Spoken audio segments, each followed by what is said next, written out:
es jueves, se nota que es jueves, sí, Camila.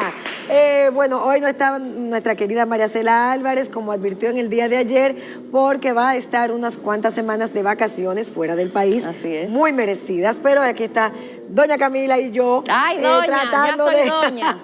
Tratando de ofrecerles a ustedes la calidad del contenido que este equipo de producción prepara diariamente. Y hoy tenemos un programa muy importante, muy bueno, muy artístico, pero antes también tenemos un contenido que vale la pena que analicemos, que visibilicemos, porque es algo que nos afecta absolutamente a todos y que vuelve vulnerable a un segmento poblacional importante. Pero antes, hay que recordar que John Péame está recolectando o canalizando las ayudas para Samaná y queremos que tú te unas a ayudar a las familias que han quedado damnificadas luego del paso del huracán Fiona.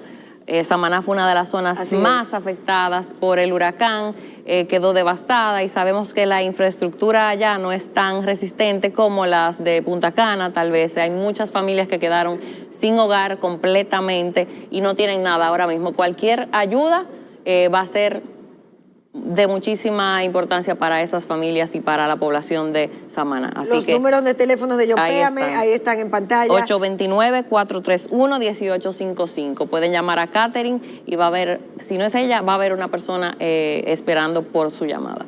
Todo el país unido en solidaridad con las víctimas de Fiona en las 9 provincias más afectadas del territorio nacional, y la solidaridad ahora nos convoca para ayudar a todo el que lo necesita de manera desinteresada. Prepararnos porque ya se ha anunciado que este fin de semana vienen más lluvias, tenemos un suelo saturado. ¿Y Gastón? Y Gastón lo estoy controlando para que no entre a territorio dominicano, pero hay la amenaza de que este fin de semana haya otra onda tropical que pueda tocarnos. Hay que seguir permanentemente lo que digan los organismos oficiales, no lo que diga una persona por aquí y otra por allá. Los organismos oficiales, así que estemos muy atentos para tomar las precauciones del lugar. Mientras tanto, el COE ha dicho que en el día de hoy tenía 27 provincias en alerta, prácticamente. Sí, ya no en alerta roja, pero verde y amarilla. Sí. Verde y amarilla, porque no se sabe lo que va a ocurrir, se le sigue dando seguimiento a estos fenómenos en esta temporada ciclónica. Pero tenemos que continuar con el programa. Faride, ayer se celebró el Día Mundial del Alzheimer, una enfermedad degenerativa que cada vez ve en aumento, al parecer, o no sé si es que se diagnostica más, pero que no solo afecta al paciente, al que la sufre, sino a todos sus allegados, porque el paciente hay veces que ni cuenta se da de lo que le está sucediendo, y a los cuidadores de esas personas, entonces sí les afecta. Es muy duro para un hijo ver que su mamá no lo reconozca, que su papá no lo reconozca. Todo el entorno familiar se ve afectado de los seres queridos, y por eso tenemos dos invitadas especiales. Así es, tenemos a la doctora Daisy Acosta, que es fundadora de la Fundación Dominicana de Alzheimer, y Mercedes Bruno, que es terapeuta familiar con más de 15 años de experiencia. Bienvenidas, doctoras. Bueno, tomen asiento. Esto es un tema muy importante, y importante dimensionarlo también para que las personas que nos están viendo del otro lado, aunque no hayan tenido contacto con un paciente diagnosticado con la enfermedad de Alzheimer, sepa de qué se trata y aprenda a tratarlos. Así que bienvenidos a ustedes sean a esta noche, Mariacela. Gracias. Muchísimas gracias, estamos encantadísimas de estar aquí, ¿verdad? Sí. Porque esto nos ayuda mucho a informar a la población y a desestigmatizar esta enfermedad. ¿Por qué se crea ese estigma? Fíjate, tú sabes que se clasifican como enfermedades mentales, y como la persona pierde su ser, entonces se estigmatiza. Nadie quiere que nadie sepa que mi papá, que mi mamá tiene esta enfermedad, la esconden.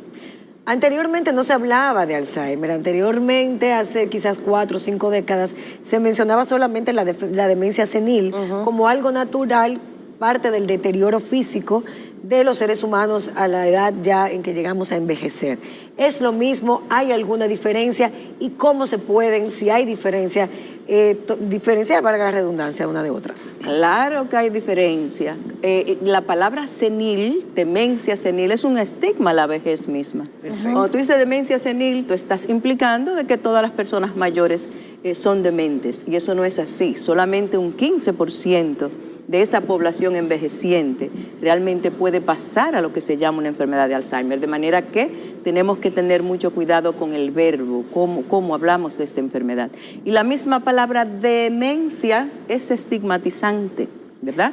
Nadie quiere que le diga que es una persona demente. Por tanto, tenemos que aclarar mucho sobre qué es esto y por qué es una enfermedad y no una senilidad. Yo quisiera que me hablaran sobre si sabemos que no hay una cura todavía, a pesar de la tecnología y de los avances, pero ¿hay alguna forma de que yo pueda prevenir o de tratar de que no se degenere la persona o la enfermedad no avance tan rápidamente en este momento? Absolutamente. Eso es lo que estamos proclamando y enseñándole a la gente. Que si usted cambia sus estilos de vida, usted puede envejecer con un cerebro sano. ¿Y cuáles son esas intervenciones que han probado evitar el deterioro cognitivo? Primero, el ejercicio. Señores, muchos zapatos, hay que caminar, el ejercicio físico. La intervención cognitiva per se, el que la persona haga sus ejercicios de memoria. El cerebro no puede ir al gimnasio. Se ejercita con lo que usted lee, con lo que usted le entra por sus sentidos. La intervención de nutrición sumamente importante. Se ha visto que la dieta mediterránea es la dieta que más te ayuda a envejecer con un cerebro sano. Y la socialización es otra de las intervenciones importantísimas. Y la parte médica. Porque la soledad puede desarrollar también. Claro, claro. El COVID nos enseñó mucho sobre la importancia de esa socialización. Muy importante es prevenir los factores de riesgos cardiovasculares. Claro. Todo lo que es malo para el corazón es malo para el cerebro. Se contrae esta enfermedad en una edad que no necesariamente sea en la edad donde estamos más avanzados y viviendo etapas. O sea, un joven puede tener Alzheimer en algún momento determinado. Demencia significa pérdida de las funciones cognitivas ya adquiridas. Por tanto, usted no puede diagnosticar demencia hasta que esa persona no tenga 21 años. Hay muchos otros trastornos que producen pérdida de memoria, pero no es nada más de viejos. Hay mucha gente joven también en con edad demencia. adulta, madura, sin problema. La doctora Mercedes Bruno, que está aquí con nosotros, es terapeuta familiar y tiene más de 15 años de experiencia. Trabajó por 35 años en la Universidad Autónoma de Santo Domingo, pero también tiene una historia muy cercana con esta enfermedad, porque su esposo fue diagnosticado con la misma en el año 2014. Y yo quiero hablar con usted como médico, pero también como protagonista de primer orden de una historia con un paciente diagnosticado con Alzheimer, una persona querida, con la que usted convive, coexiste por muchos años, tiene una familia. ¿Qué pasa en ese entorno cuando una persona es diagnosticada y qué tan progresivo son los cambios que se dan en esa persona? Muchas gracias por invitarnos. Cuando a una familia le diagnostican que su ser querido tiene Alzheimer, eso se convierte en un tsunami de emociones, porque el hogar se transforma totalmente, la vida cambia para la familia y realmente pasamos por un periodo de negación y aceptar esa nueva realidad. Cuando a mí me informaron eso, me lo diagnosticaron, yo ni sabía que existía el Alzheimer. Había escuchado de demencia, pero no de Alzheimer. Entonces, es como comenzar a estudiar una carrera, investigar, buscar opiniones médicas, leer, para poderle dar la mejor calidad de vida a ese ser querido. La experiencia fue muy fuerte y de verdad que conté con la mejor información. Alguien, un amigo, yo digo que eso fue un ángel que Dios me mandó, me presentó a la doctora y yo lo llevé donde él. Yo llegué donde esa doctora, pero ella más que doctora es un ángel, es un ser humano.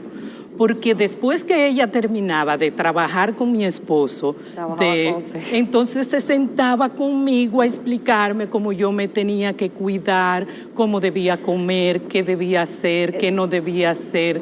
De eso le quería preguntar, porque se vive un duelo ambiguo. La persona está físicamente ahí presente, pero cognitiva y emocionalmente está totalmente desconectada. Totalmente. ¿Cómo se trabaja el cuidador de una persona con Alzheimer? ¿Qué debe hacer? ¿Qué terapias debe tomar? ¿Cómo no se se afecta tanto, porque es el día a día con esa persona, que ni siquiera se da cuenta tal vez que está ahí, cuidándolo. Sí.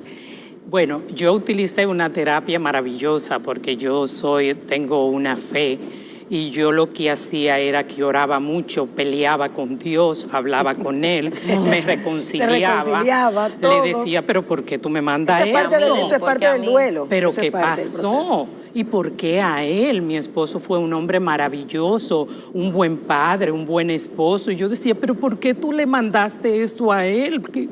¿Qué pasó? ¿En qué fallamos? Porque uno, eso cree que es un castigo. Uno a lo primero cree que es un castigo. Bueno, pero después aparecen ángeles en la vida porque Dios provee. Me topo con la doctora, un ser maravilloso. Me encuentro con la Asociación de Alzheimer, que da unas charlas mensuales donde orienta al cuidador de todo el proceso que va a vivir. Y lo más maravilloso que yo encontré, ella me daba cátedra en su consultorio de la etapa que seguía, y el conocimiento es poder. O sea, se podría decir que el grupo de apoyo es lo más importante o fundamental para... fundamental. Pero hay personas que dicen, y esto es importante que nuestros televidentes sepan, que dicen, bueno, el Alzheimer no se cura, ya esta persona está desconectándose, está ahí, no tenemos recursos. ¿Qué tan importante hubiera sido que se la diagnosticaran hace 2 o 3 años? Si como quiera iba a terminar así. ¿Qué tan importante es ese diagnóstico a tiempo para el paciente y para la familia o el entorno, una vez ya sabemos que tienen la enfermedad, doctora?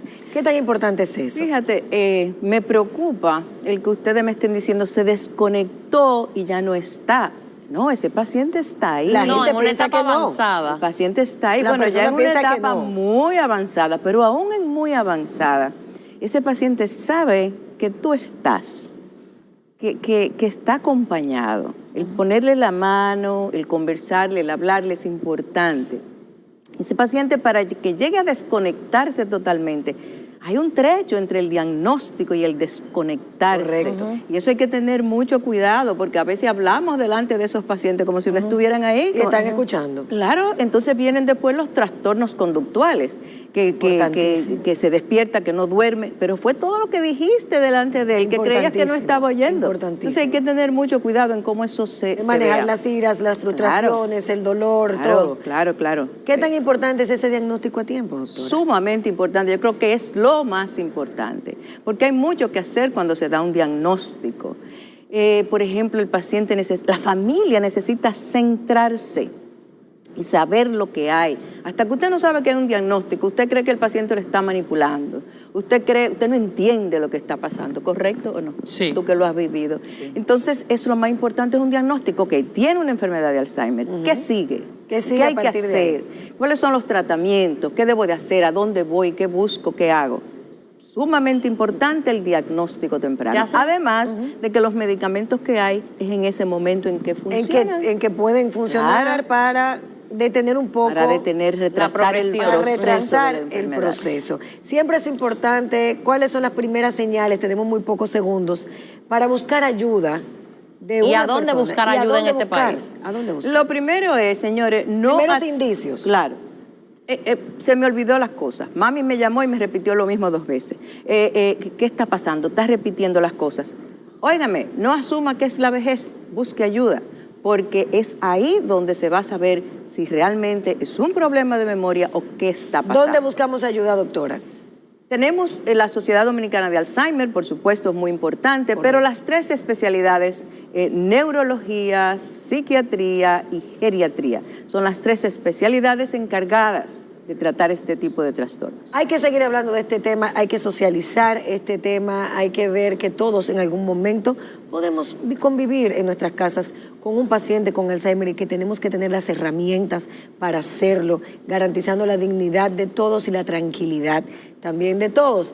Y qué bueno que ustedes se han dedicado, usted doctora, que tiene tantos años dedicada, que fundó esta sociedad, que ha hecho un aporte, ha insistido en este tema y hemos logrado avances significativos en nuestro país, aunque nos falten todavía peldaños para continuar en la protección de los pacientes y las familias. Así es. Y más acceso, sobre todo a las familias que desconocen el tema y no tienen tanto acceso a la información.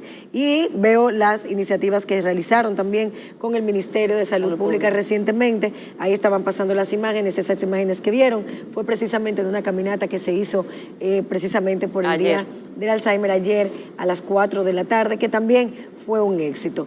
No basta, no tenemos que esperar que llegue el momento, podemos ser solidarios, podemos adquirir la educación temprana acerca de esta enfermedad, porque siempre es bueno tener las herramientas para contrarrestarla y aprender a vivir con ella. Gracias a la doctora Daisy Acosto y a la terapeuta Mercedes Bruno, quienes han compartido en esta noche de María Cela con nosotros. Hacemos una pausa. Cuando regresemos, Techi Fatul estará con nosotros. Badir nos van a hablar de su nuevo proyecto. Y también tenemos con nosotros a Tabaré Blanchari, a nuestro querido Memo Cortines, hablándonos también de un nuevo proyecto que está allá en el cine, que va a estar próximamente. Vamos a conocerlo.